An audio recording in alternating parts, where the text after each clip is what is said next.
Remember when I said I'd kill you last? I lied. Remember when I said that the next episode was for sure going to be in the studio? It appears that I've lied, because here I am again in the car. It's like the Postmates days, the amount of driving I've been doing the last couple of days. But you know what? It's all right, because here we are, and this is episode 67 in the car for the second straight day of the Confessions of a Not So Dangerous Mind podcast. I'd like to thank you all for joining me on this miserable, rainy, lousy day in New York. It's Wednesday. Happy hump day. It's anything can happen day. But if you're checking out episode 67 on the YouTube channel, you're enjoying the content, enjoying my attempts at humor in many cases, attempts to enlighten in other cases, I hope. You haven't done so already, don't forget to click like, subscribe on YouTube, and turn on the notifications. Or if you're joining me for the audio version of the podcast on Spotify, iTunes, or the other platforms, and you're enjoying the content, click like, subscribe, and turn on those notifications. So one thing that movie fans often talk about, and you hear this regardless of what age you are, whether you're talking about yourself or you hear friends, family, it's that in almost all cases, book adaptations are not, the movie is not as good as the book. That's a familiar refrain. Hear it all the time. Even successful movies, in an overwhelming number of cases, people who have read the book will say it's not as good as the book. And as somebody who used to do a lot of reading of fiction and read a fair number, and to this day, a fair number of books which ended up being turned into movies, it's usually true as a sort of blanket statement saying the book is normally better is fair. In some cases, the book is great and the movie is apocalyptically bad. You know, like I talked about on a previous podcast, my highest ranked YouTube video, when I talked about Brian De Palma's adaptation of Tom Wolfe's The Bonfire of the Vanities, which was a spectacular, critically praised, one of the greatest fiction books of the 20th century level stuff, and the movie was a complete clusterfuck. Even though it didn't stray that far from the book, which you think would be, well, that's how you do it. You don't do your own thing. You just pretty much try to be faithful to the source material. Sometimes it works, as in the case of the early Harry Potter book-to-film adaptations, which were pretty faithful and successful. But sometimes it just doesn't work. But since I don't like to be a kind of negative movie person, I don't like to come on here trolling and dragging the people in creative business like the movie business, and brilliant people. Do you know how many great actors, actresses, craftspeople, producers, filmmakers, how many absolute legends were involved in the making of The Bonfire of the Vanities? Brian De Palma, phenomenal filmmaker. Dress to Kill, The Untouchables, Casualties of War, Scarface, The First Mission Impossible. A massively talented filmmaker was responsible for that. John Peters, Peter Guber, two of the producers. They did so many other big movies. Peter Guber produced Batman, among other humongous hits. These are talented people. Tom Hanks, trying to transition from being a light comic actor into being a more serious guy. Bruce Willis, huge star, one of the great stars of the 20th and 21st century. Melanie Griffith, Oscar winner, phenomenal career. Morgan Freeman, the Morgan Freeman, Oscar winner, phenomenal career. Shit happens. The movie didn't work, right? But I want to talk about a few adaptations which are massively successful in that positive way, as opposed to being a gloomy Gus and saying, well, this sucks, this fucking sucks, I hate that. No. How about a book that is outright garbage, or a short story that is rubbish, that was turned into, in my opinion, and in many cases the opinion of sort of critics at large, and when I say critics, in this case, I mean regular people, not just, you know, the late, great Roger Ebert and David Denby and guys like that, Pauline Kael. I read The Bridges of Madison County which is now a book that's more than 3 decades old. If memory serves, it came out, I was still in high school, and it lit up the charts. Everybody read it. A lot of women read it. And it's a love story. It's beautiful. It's about an unhappily married woman who starts having an affair, and it's so sweet and all this kind of nonsense. And the book is trash. It is like Harlequin romance novel trash. It's not that engaging. The characters are dull. But hey, everybody bought it. And there are many people to this day that say, oh my God, that book is so beautiful. It's so amazing. No. Nope. Or as my sister would say, no thank you. No thank you. However, the book may be rubbish, but the structure of the story was not. And conceptually, there's nothing wrong with the idea of a frustrated, I know it's a cliche, a frustrated housewife, and this is like late 1950s, early 60s Iowa is where it's set. And a handsome stranger, older than her, but not spectacularly older. You know, it's maybe he's 15 years older than her, comes into her life, no pun intended.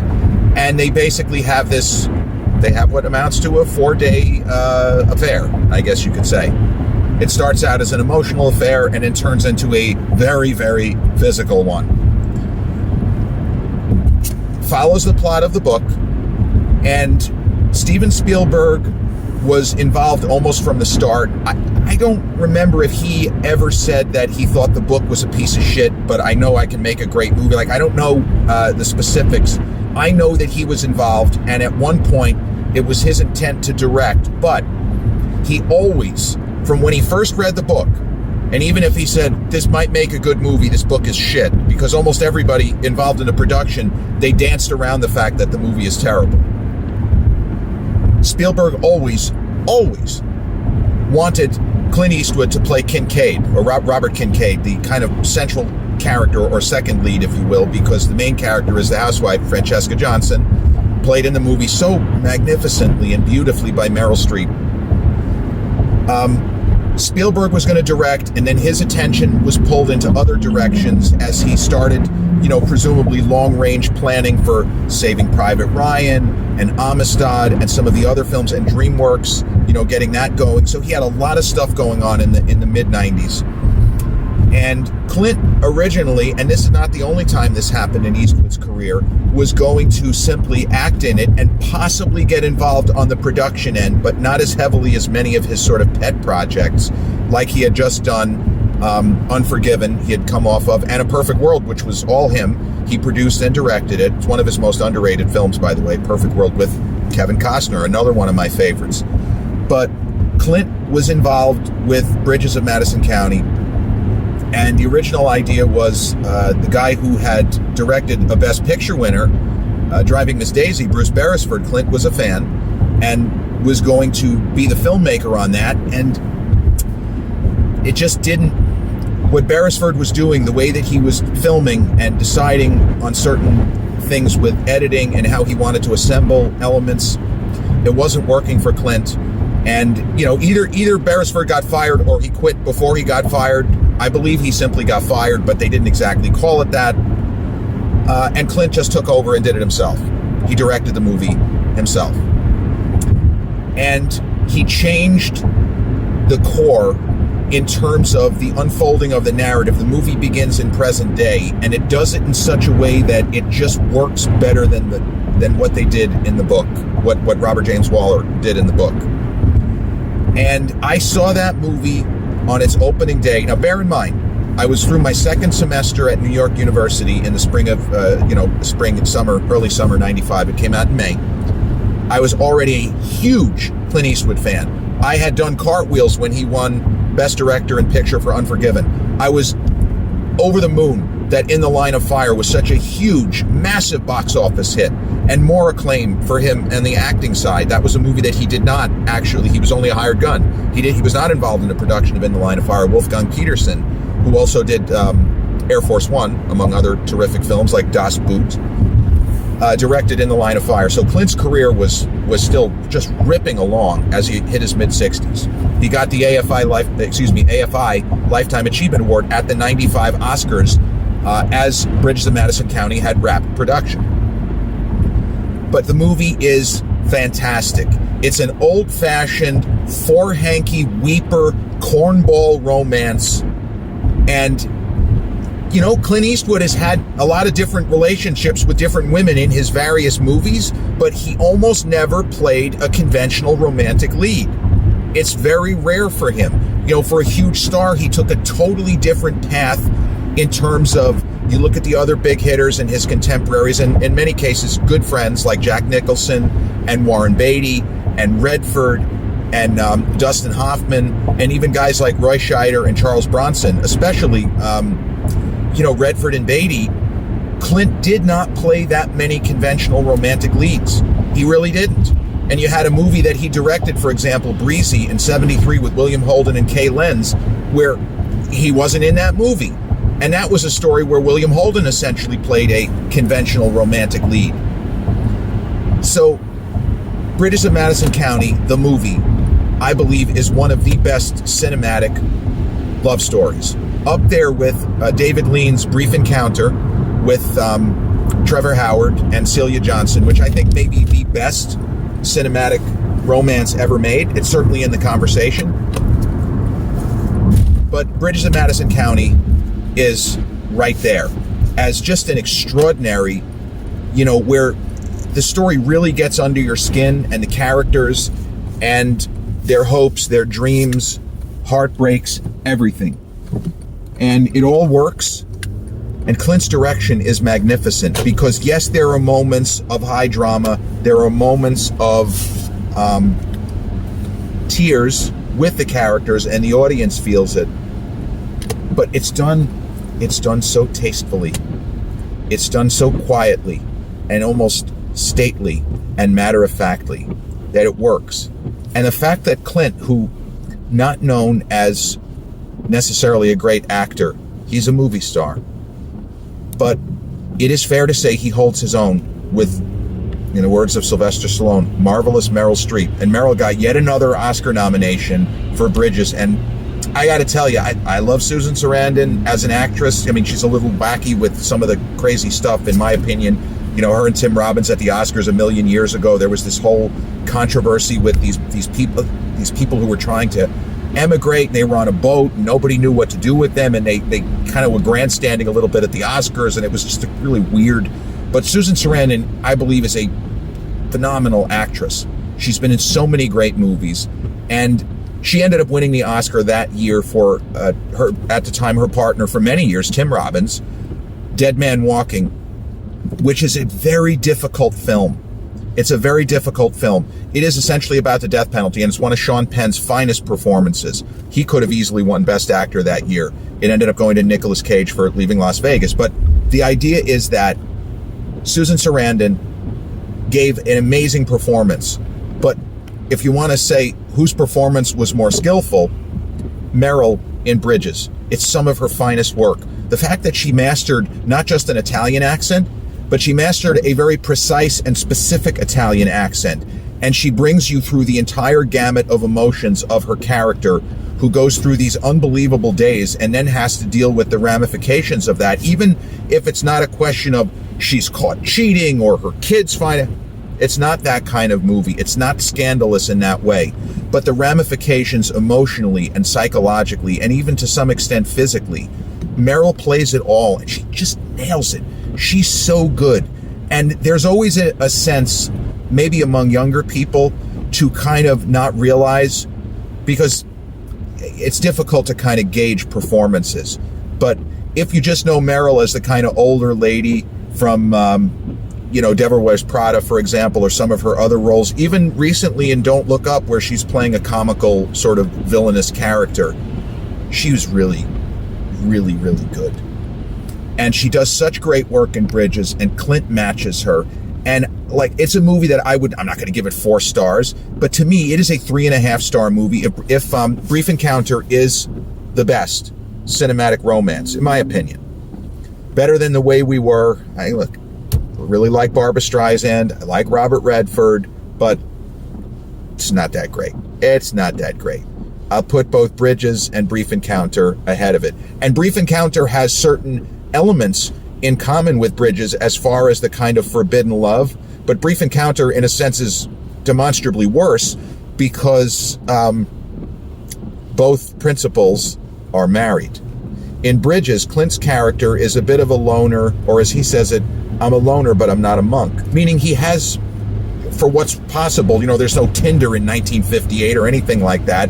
He implies that he has an active life, that he has female companionship, not necessarily a girl in every port.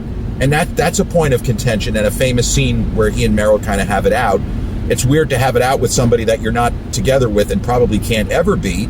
Are you just having sex? It's also strange to think of 60-ish, 50-ish people just having nonstop sex for a couple of days. But the movie has a certain poetry and beauty, and Clint's direction, again, is very, very solid. It's not flashy, and the kind of framing structure of opening in the present, it works. And that, to me, is an easy example of a movie that is way better than its source material. And so that would probably be my top pick. And there are other books, like I would say, again, that I've read. The English Patient, I read the book and I saw the movie, and I think that the book it's probably comparable, but I would never say that the movie is much better. It's comparable. And I say the exact same thing about Fight Club. I read Fight Club before seeing the movie, and Chuck Palahniuk, man, is he a fucking genius. What a great writer, Chuck Palahniuk. But Chuck Palahniuk, I would say that both Fight Club, book and movie, it goes in different directions. They're both really solid, but I wouldn't say, oh, the movie is definitely better, because that's kind of what I'm trying to get to here, is situations where the movie is actually better than the book or the story that is clearly better. It's not the case. Now, Stand By Me by Stephen King and Rita Hayworth and Shawshank Redemption, which is Shawshank Redemption, I can't say that the movie is definitely better because those stories are great. Like, somebody who reads Rita Hayworth and Shawshank Redemption will say, yeah, this is a fantastic story. You see why it's a great movie. But I don't think that you necessarily come to the conclusion that, oh, the movie is so much better. It's better if it's better. It's simply because Shawshank Redemption is such an incredible film. But it's not necessarily better. The source material, Stephen King might rank that as one of his best short stories or novellas, if you prefer. Same with what's known in print form as The Body, which was made into Stand By Me. So yes, there are these things where people agree, and these literary properties where you say the movie is certainly comparable or maybe better, but not like miles better, as the way, in my opinion, Bridges of Madison County is so much better than the source material. But one example of a terrific, well, it's considered a terrific short story, where the movie blows it out of the water, and this is a kind of renegade choice, but I'll go down on this hill and I'll stand by this one, no pun intended. I'm not talking about Stand By Me. But Clive Barker, who is kind of the British Stephen King, would be how many people would describe him. Clive Barker has a short story collection called Books of Blood, which came out, I want to say, in the mid to late 1980s. And in that collection, he has a short story. I keep saying book, I keep saying novellas. It's three separate things. And I'm the kind of person, I'm very particular. I don't like to make mistakes. I don't like to, you know what? I'm screwing around with these lights. I don't like to give incorrect information, so I try to get it right. But Clive Barker wrote a short story, not a novella, not a book. He wrote a short story that was included in this Books of Blood called The Forbidden. It's set in Liverpool, and it's about a graduate student researching graffiti, and very old graffiti, in some cases hundreds of years old. And she hears of this kind of mythical figure that has some strange connection to it. And the story is really not very interesting. It doesn't really go anywhere. It sort of meanders along. It's like she's sticking her nose where it doesn't belong to try to do this research thing that she's doing. The story is not that good. That so-so, ho-hum short story by an otherwise brilliant writer in Clive Barker, and he's an okay filmmaker. You know, he's worked in Hollywood. Hellraiser was based on a story by him.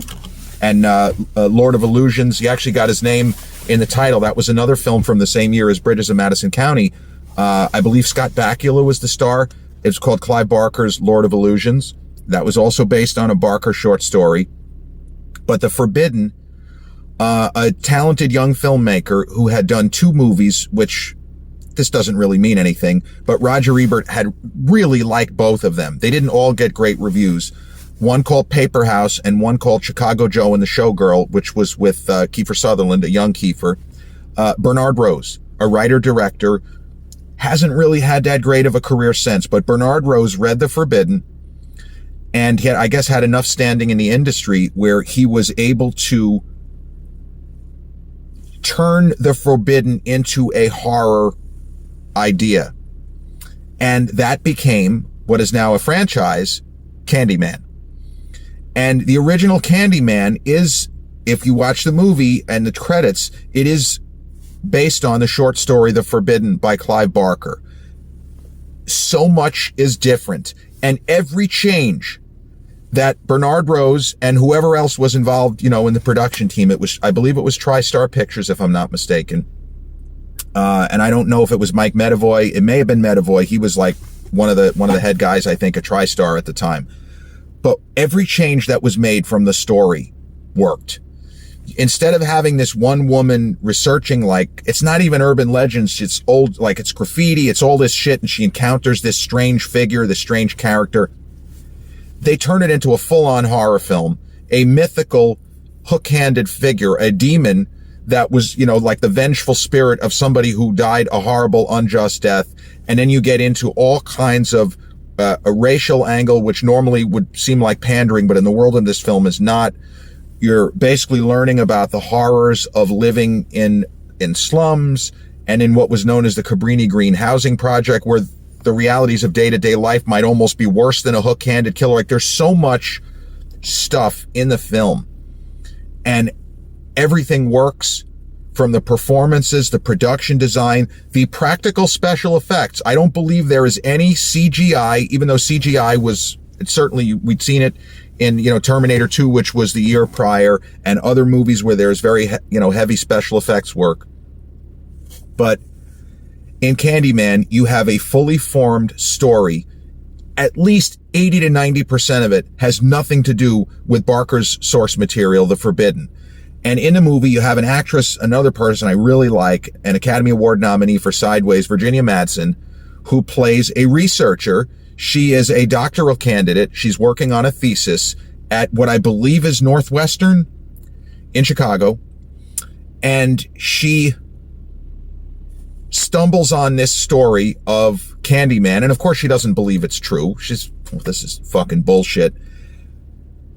And Candyman, there'd be no movie, obviously, if there was no real Candyman. But he only appears because she disproves him. She goes out of her way to show this is not real. This is literally a figment of people's imagination, their worst fears. He's not real. And just as she proves he's not real, here he comes to show her that I am real and you're mine. And the movie is, again, beautifully shot, has some incredible camera work. It had a big production, studio backing, so it's not a low budget, it's not found footage. And there's so many real clever edits. The editing team and the director, Bernard Rose, they did some really cool shit with the editing and the practical, mechanical, in some cases, special effects. It adds a realism that there's no, and I love CGI just like, especially when it's done well, like in Terminator 2, but Terminator 2 also had incredible practical effects. That's the thing. If you don't want to be dismissive and say, well, there were a lot of CGI, yes, but there were a ton of incredibly effective practical effects.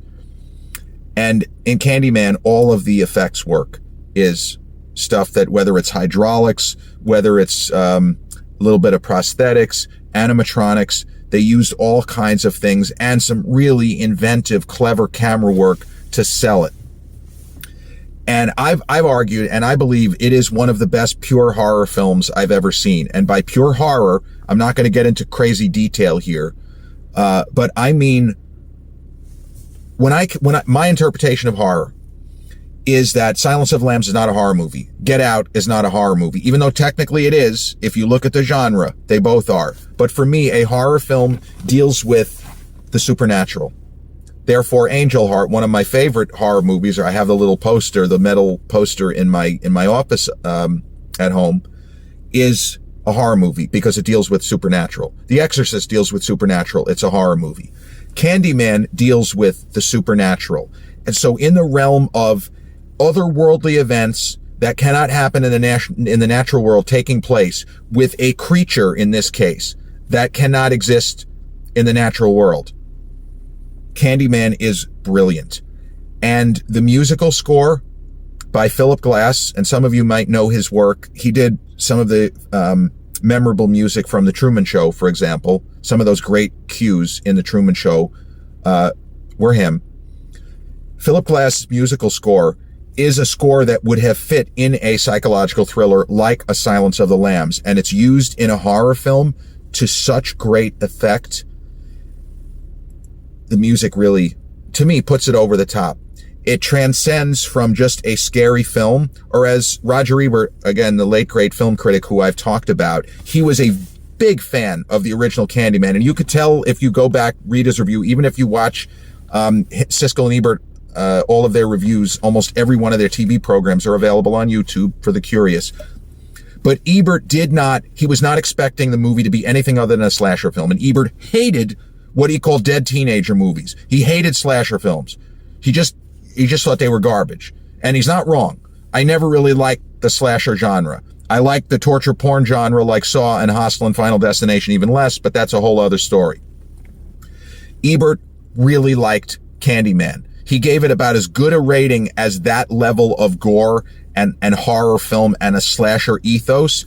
As he put it, what I liked, this was a horror movie that was scaring me with ideas and gore and not just gore.